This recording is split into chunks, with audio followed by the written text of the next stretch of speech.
Sister Mariam, welcome to the program. Jazakallah. Were you married before Islam? No. Or you took the name Mariam I took after? Mariam after Islam. Yeah. Yeah. What was your name before Islam? Elizabeth. Elizabeth. Yeah. Also a good name. It is a good name. I love the name Mariam. I called my daughter Mariam. Oh, mashallah. Now, I would like to hear from you how your journey to Islam started. Okay. A long time ago, I think.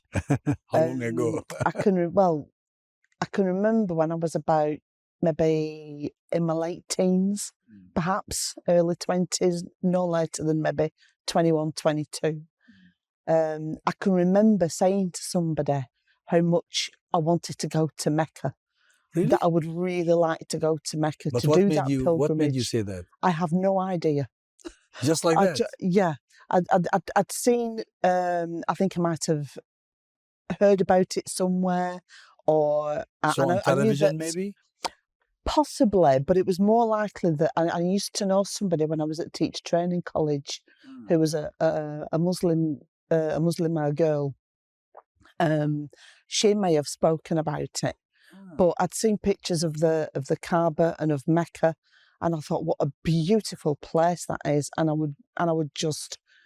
I felt drawn to want to go there, not realising, not understanding that to do it you needed to be, I just thought anybody could go, like a holiday or something like that. No, it's not like Rome. But it's not like Rome. No, it's not like Rome at all. No. What were you? I mean, you grew up as a Christian, right? Yes. Catholic or Protestant? No, Protestant. I was raised in the Church of England.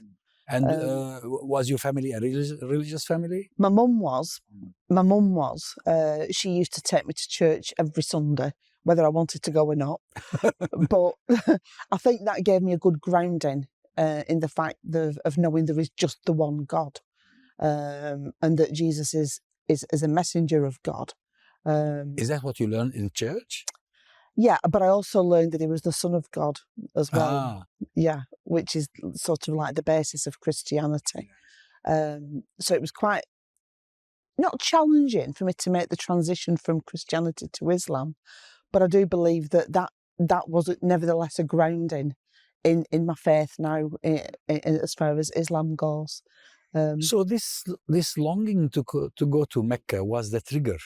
Yeah. So what did you do about it? Okay, I love to go to Mecca. What are you going to do about it? Nothing at all, really. I just thought, oh, it's nice. And then it just kind of, as a lot of things do, they just drift from your mind. And then I think it was much later. In fact, it was only about, I would say, 12 years ago that part of my job, we have to keep up to date with different trainings and equality and diversity Are you a issues. No, I'm a probation officer. And one of the courses that I went on was a course on Islamic awareness. Organised by who? By the authorities? Yeah, it was organised by the probation service, but two gentlemen came, and I can't remember who they were, but I've still got the training notes somewhere on my system, on my computer. And they talked about Islam and what it meant and how important it was. And as they were talking about how men should treat women in Islam, and that really appealed to me, I have to be honest, because at the time I was a single parent, and that particular year had been quite difficult because my son, who was about 19, 20 years old at the time, was really struggling with depression. And he admitted to me that he had thought about taking his own life. And as I sing, and you don't want to hear that from your children. And he's my only son. But fortunately, because of the relationship that I'd had with him, that he was able to talk to me about his problems. So that relieved him. Yeah, he was able to talk to me about how he was feeling. And mashallah, and alhamdulillah, he's doing really, really well now. He's married, he's living in Japan, he's really happy. But it was a struggle, nevertheless. And being on my own, I felt the burden of it on my shoulders, the responsibility. So what impressed you with what the gentlemen were talking about in terms of women-men relationship in Islam? Well, it was just that the men should look after the women the way that they should take responsibility for looking after the women. And I remember saying to the trainers, to the men who came, I think, and I kind of said it half. I don't know whether I was being serious at the time or whether I was saying it half, jokingly at first. But I remember saying to them, I think I'm just going to have to meet and marry a really nice Muslim man. And I think it was probably less than 2 weeks later, I met the man who is now my husband. Oh, so yeah, I know it was really, really bizarre, but I was so, but as I look back on that time, and that's why I know that my husband, because my husband's from Afghanistan, and he is a good man, he has faults, but so do I, but we work together and who isn't we love each fault? other. Exactly. But he's a good man. And it was just the way I met him. And I just know, reflecting on what I said and the way things happened afterwards, that I know that he is a gift from Allah and that Allah answered that prayer. So when you met him and married him, you were not yet a Muslim?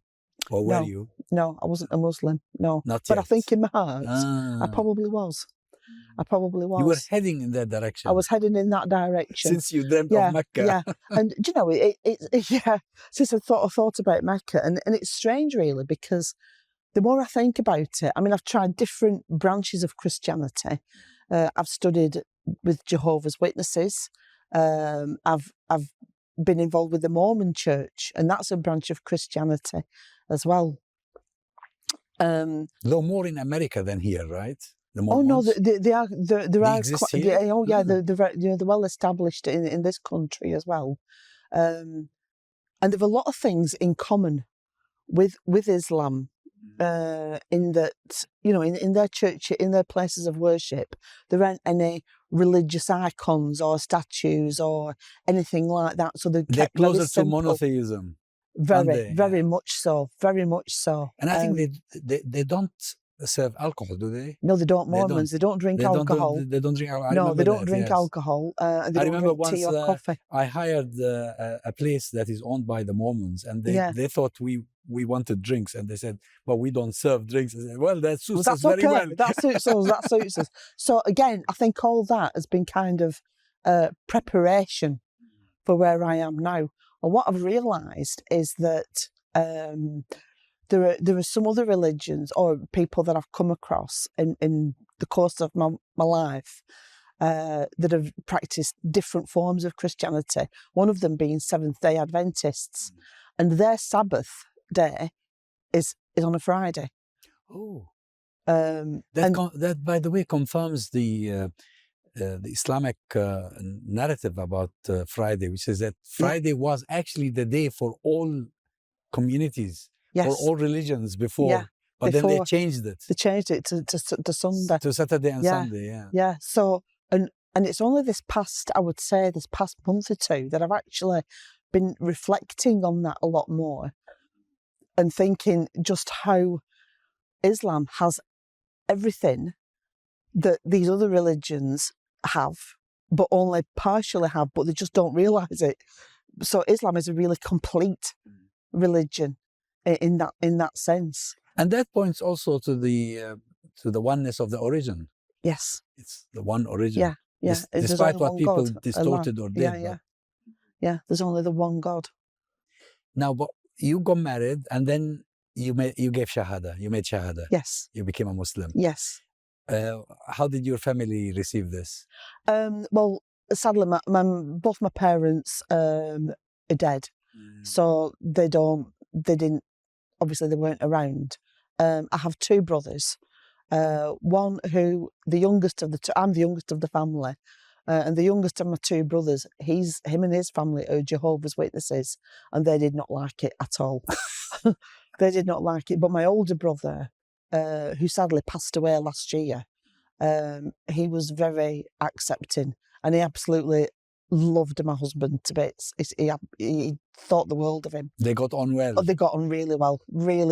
Yeah, really well, which was nice. But my younger brother, the youngest of my two brothers, sadly, no. But yeah, that's life. Families. That's life. And what about your families. son? He's kind of half and half. You know, he's happy so long as I'm happy. But there are some things that he doesn't agree with, and that's perfectly fine. But he's still my son, and he knows I'm always going to be his mother, irrespective of what else happens. And he accepts. He respects the fact that I've made a choice and that, you know, he is my son. But at the end of the day, his opinion matters, but it's not as important as what Allah thinks of me. Now, culturally speaking, did you find it difficult marrying an Afghani man and becoming... Oh, yeah. Oh, yeah. Challenging? Yeah, really challenging, because the only thing I knew about Afghanistan was I knew very little about the culture, about the history of the country. I vaguely remember the Russians invading in 1978, 1979. But apart from that, and I didn't really pay much attention to it because I was only in my late teens, early 20s at the time myself. And it was only sort of through reading novels that I actually learned a little bit more, you know. And at first, when I first met my husband, he told me that he was from Turkey. But naughty of him, yeah, he did. He told me he was from Turkey. Why? And well, I said to him, well, why are you telling me this? Why? Because I asked him what was his first language. And he said, I said, do you speak Farsi? And he said, yeah. And I knew that Farsi was a dialect of Afghanistan. True. And when he said Farsi, I thought, I'm sure he's not Turkish. And I said, are you really from Turkey? And he said, no. He kind of went, no.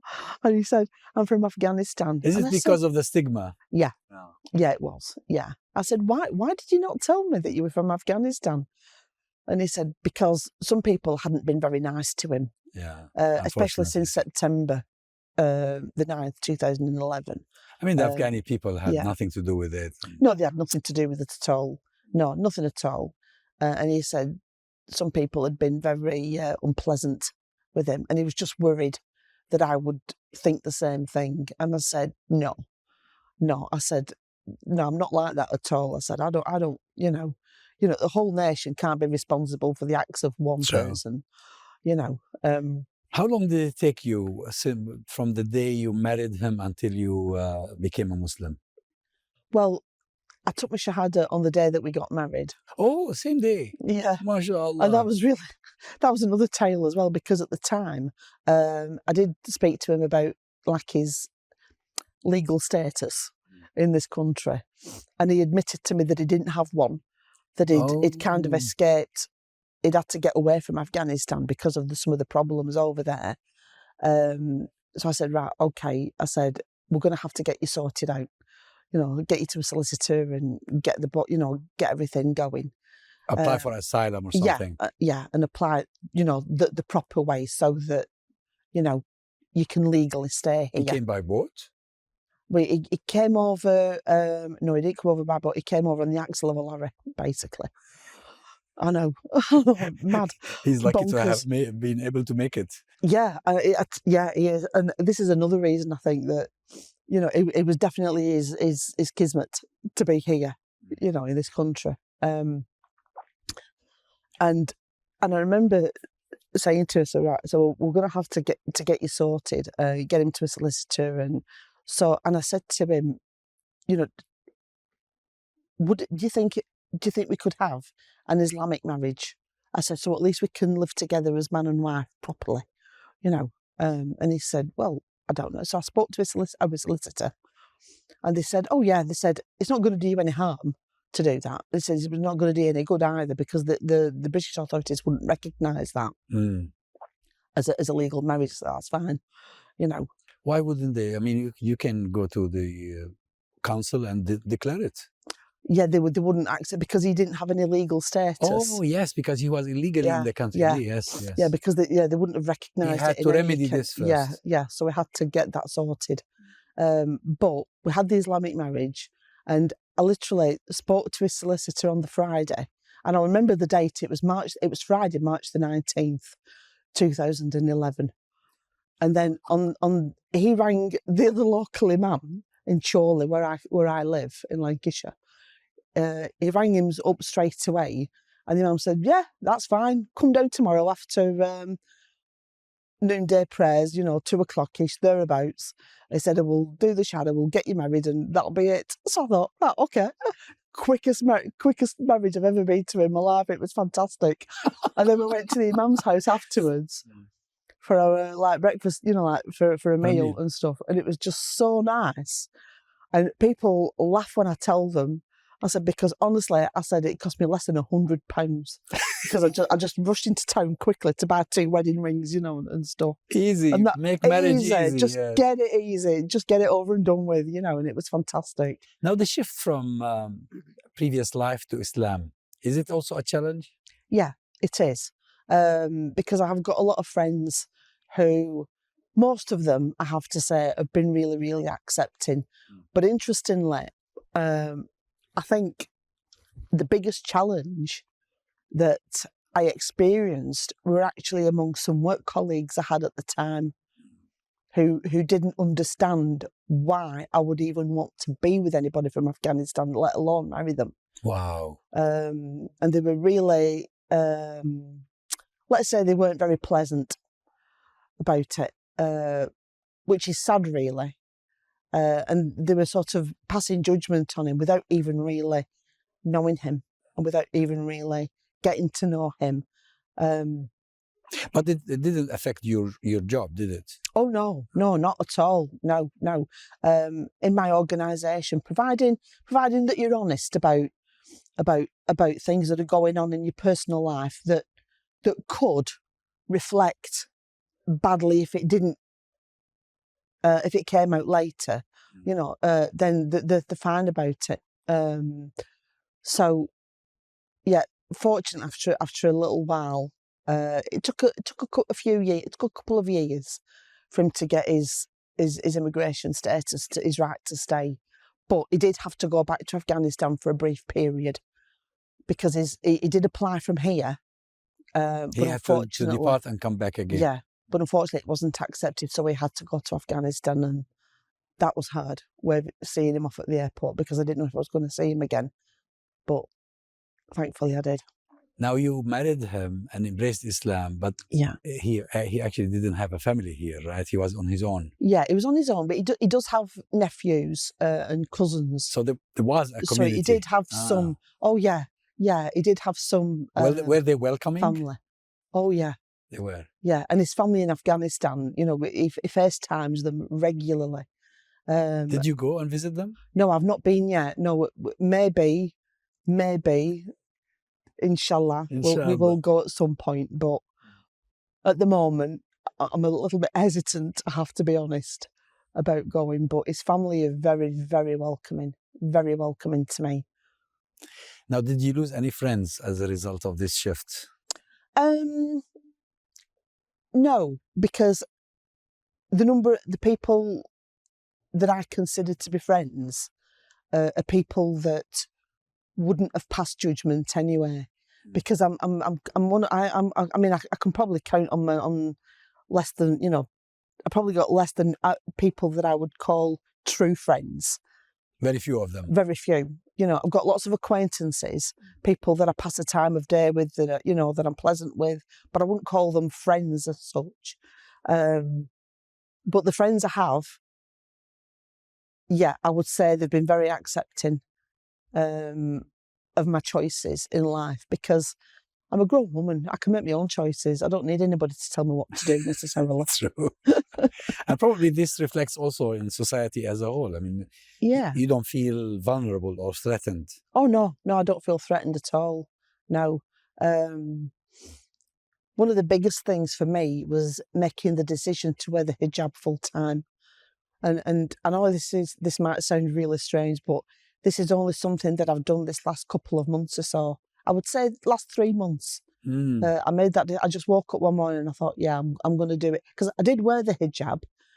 Like if we had people coming round to the house, say, for example, or if we were going out anywhere, I'd always wear something because if we went anywhere where he was likely to bump into people from his own culture or the people that he knew, I wouldn't want to do anything that might embarrass him or make him feel a little bit, I don't want to be seen with her, you know.